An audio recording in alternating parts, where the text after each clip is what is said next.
அன்னை தகவல் சேனலில் இன்றைக்கி என்ன பார்க்க போகிறோம் அப்படின்னா, பாரத ஸ்டேட் வங்கி ஸ்டேட் பேங்க் ஆஃப் இந்தியாவில் பணி அப்படின்னு சொல்லியிருக்காங்க. மொத்தம் எத்தனை போஸ்டிங் அப்படின்னா 168 போஸ்டிங்க்கு கால்ஃபர் பண்ணியிருக்காங்க.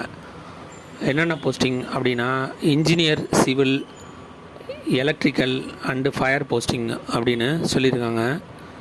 பிளேஸ் ஆஃப் போஸ்டிங் எங்கே அப்படின்னா எனிவேர் இன் இந்தியா அப்படின்னு சொல்லியிருக்காங்க. ஃபஸ்ட்டு அசிஸ்டன்ட் மேனேஜர் இன்ஜினியர் சிவிலுக்கு 42 போஸ்டிங்க்கு கால்ஃபர் பண்ணியிருக்காங்க. என்ன குவாலிஃபிகேஷன் எதிர்பார்க்குறாங்க அப்படின்னா, பிடெக் அல்லது பிஇ சிவிலில் முடித்து 60% மார்க் எடுத்துக்கவங்க இதுக்கு விண்ணப்பிக்கலாம் அப்படின்னு சொல்லியிருக்காங்க. மினிமம் 2 இயர்ஸ் எக்ஸ்பீரியன்ஸ் இருக்கணும் அப்படின்னு சொல்லியிருக்காங்க. வயது வரம்பு என்ன அப்படின்னா 21 வயசுலேருந்து 30 வயசு இருக்கிறவங்க இதுக்கு விண்ணப்பிக்கலாம் அப்படின்னு சொல்லியிருக்காங்க. Second assistant manager engineer electrical 25 போஸ்டிங்க்கு கால்ஃபர் பண்ணியிருக்காங்க. பிடெக் அல்லது பிஇ எலக்ட்ரிக்கல் முடித்தவங்க இதுக்கு விண்ணப்பிக்கலாம் அப்படின்னு சொல்லியிருக்காங்க. 60% மார்க் எடுத்துருக்கணும் அப்படின்னு சொல்லியிருக்காங்க. மினிமம் 2 இயர்ஸ் எக்ஸ்பீரியன்ஸ் இருக்கணும் அப்படின்னு சொல்லியிருக்காங்க. வயது வரம்பு என்ன அப்படின்னா 21லேருந்து 40 வயசு இருக்கிறவங்க இதுக்கு விண்ணப்பிக்கலாம் அப்படின்னு சொல்லியிருக்காங்க. Third assistant manager engineering fire 42 போஸ்டிங்க்கு கால்ஃபர் பண்ணியிருக்காங்க. பிடெக் அல்லது BE fire from NFSE Nagpur அல்லது BE BTech fire technology and safety engineer அல்லது ஈக்குவலண்ட் படிப்பு படித்த 4 years degree in fire safety முடித்தவங்களும் இதுக்கு விண்ணப்பிக்கலாம் அப்படின்னு சொல்லியிருக்காங்க. வயது வரம்பு என்ன அப்படின்னா 21 வயசுலேருந்து 30 வயசு இருக்கிறவங்க இதுக்கு விண்ணப்பிக்கலாம் அப்படின்னு சொல்லியிருக்காங்க.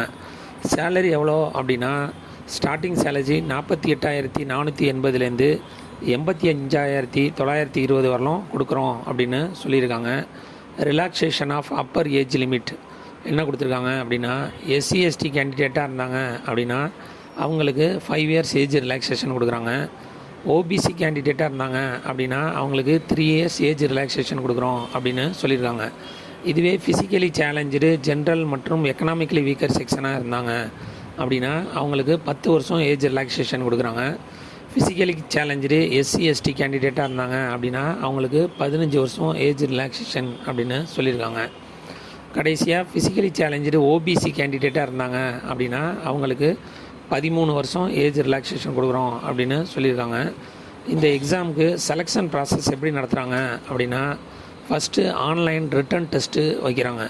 அந்த ரிட்டன் டெஸ்ட்டு எழுதி பாஸ் பண்ணவங்களுக்கு டைரக்ட் இன்டர்வியூ மூலியமாக ஆட்களை தேர்ந்தெடுப்போம் அப்படின்னு சொல்லியிருக்காங்க. எக்ஸாம் சென்டர் இன் தமிழ்நாட்டில் எங்கெங்கே அப்படின்னா சென்னை மற்றும் புதுச்சேரி அப்படின்னு சொல்லியிருக்காங்க. ஆன்லைன் எக்ஸாமுக்கு அப்ளை பண்ணுறப்ப எக்ஸாமினேஷன் ஃபீஸ் என்ன சொல்லியிருக்காங்க அப்படின்னா, எஸ்சி எஸ்டி ஃபிசிக்கலி சேலஞ்சர் கேண்டிடேட்டாக இருந்தாங்க அப்படின்னா ஆன்லைன் எக்ஸாமினேஷன் ஃபீஸுங்கிறது கிடையாது அப்படின்னு சொல்லியிருக்காங்க. அதர் கேண்டிடேட்டாக இருந்தாங்க அப்படின்னா அவங்களுக்கு ஆன்லைன் எக்ஸாமினேஷன் ஃபீஸுங்கிறது 750 அப்படின்னு சொல்லியிருக்காங்க. விண்ணப்பிக்க கடைசி நாள் 12/12/2024 அப்படின்னு சொல்லியிருக்காங்க. டிஸ்கிரிப்ஷனில் லிங்க் கொடுத்துருங்க. விண்ணப்பித்து வெற்றி பெற்று பணியில் சேருக. நன்றி, வணக்கம்.